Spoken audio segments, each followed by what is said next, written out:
Audio Jungle.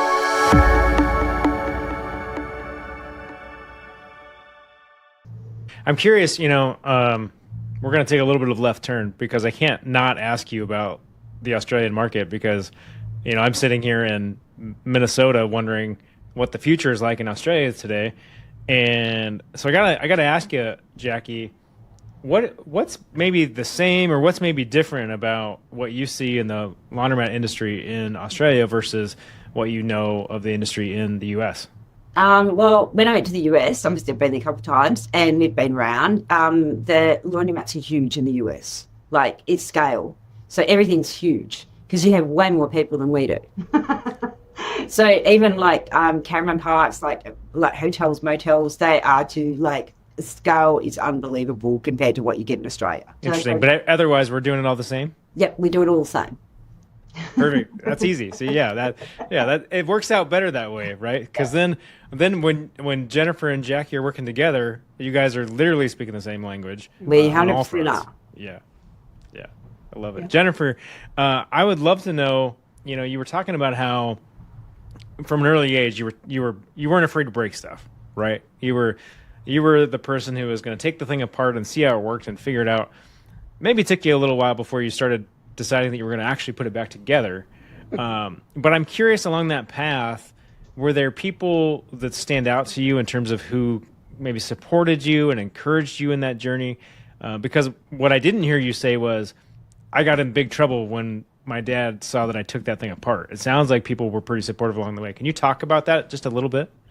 Yeah, I did get in a lot of trouble when I took the tractor apart because I do remember it at 6 years old. And then I lost his tools. So, that's a whole nother level of disappointment. But, there's been a lot of really good supportive people along the way throughout my career, especially in service. Like, as you said, there's mostly men, right, in this field. And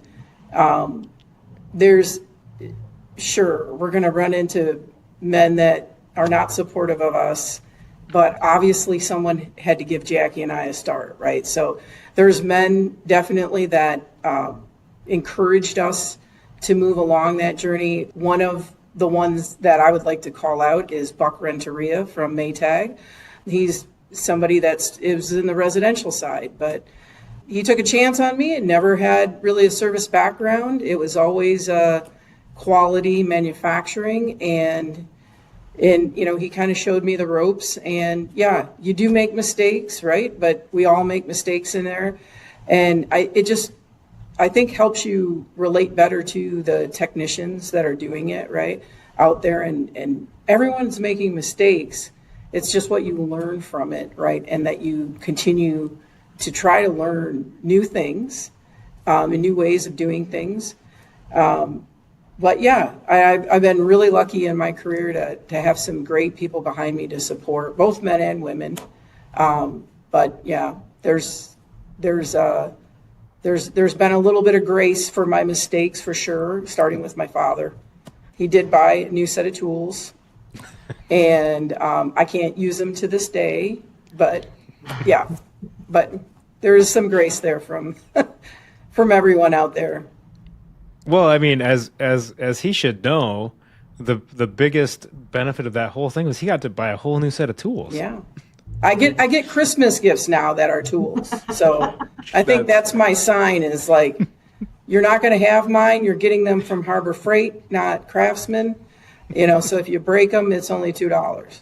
But hey, I'm good with that. That's funny. That's funny. That's really funny.